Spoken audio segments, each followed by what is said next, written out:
Hi guys! So today you're going to learn how to create art, moving art, with things you can find around your house. Hopefully you've already watched the Thomas Blanchard moving art video that was assigned on Google Classroom. If you have not, go ahead and pause this video and watch that. That's going to give you an example of what can be created, but you're going to do your own experimentation and play to see what you can create.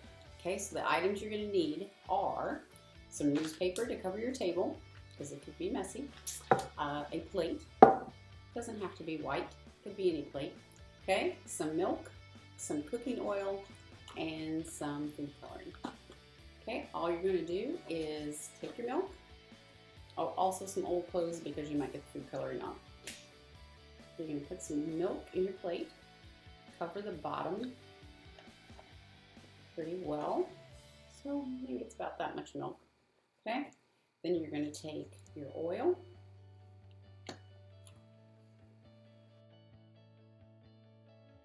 get it open, okay, and you're just going to kind of drizzle that over your milk. Okay, that alone is kind of giving a neat little design.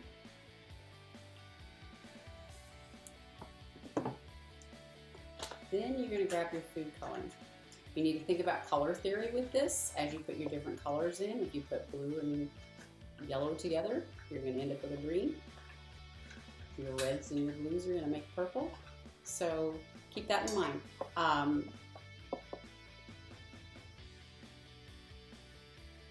You can also use a thin paint of any kind, really.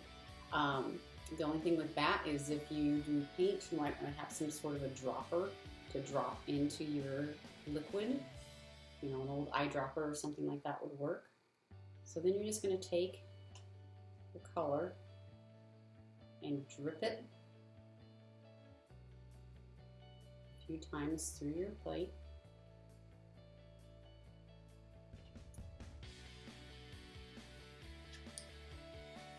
And then we want to put movement to it. So there's lots of different ways that you can put movement. I want you to experiment with that as well. You know, you could take a spoon and stir it.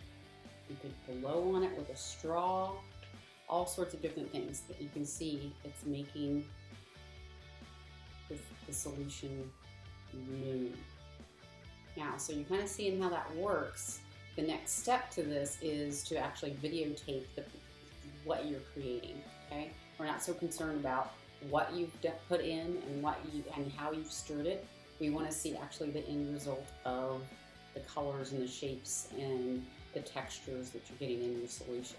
Okay. Another thing, if you have some glitter around the house, that's kind of a neat thing to put in. Use that sparingly. It doesn't take a lot to get a little bit of a shine to it. So just kind of sprinkle that in your solution. Have a friend at your house, or if you have a sibling that can help you with this a little bit, it might be helpful to have another hand so that one person can be stirring or blowing the solution while the other one is videotaping. You can do it alone, but it might work a little bit better if you had somebody helping you. Okay? As you're videotaping, try to think about different angles that you can videotape it. Actually, if you look at it at this angle, you can kind of see the 3D effect that the little blobs of food coloring are actually spherical objects. They're not just flat laying on the surface. Okay? And I can also see now where one is kind of split apart. You can also come in there and kind of pull that around and move it. Okay, so the more colors and the more droplets you put in there, the more interesting it's going to be. The more movement you get to it, the more interesting it's going to be. As you're videotaping it, sometimes you're going to have your straw or your spoon in the frame, and that's okay, because after you videotape, you're going to take this into iMovie, and then you're going to edit it, and so you can crop in and cut out all those areas where you can see the other items. So all you see is actually the moving art moving throughout your frame, okay? So you also need to add some music to it, because that's going to make it even better. I also have the video tutorial on how to add your video to iMovie if you don't know how to do that. So if you have questions, feel free to contact me and just have fun.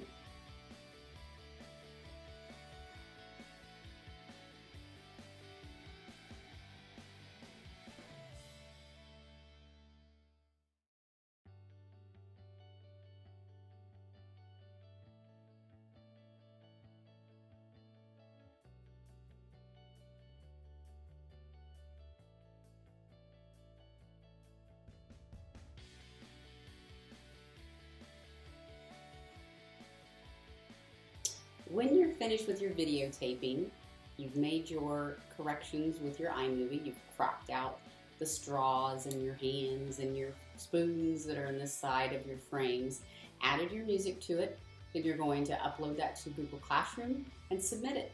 I can't wait to see what you make. Have fun!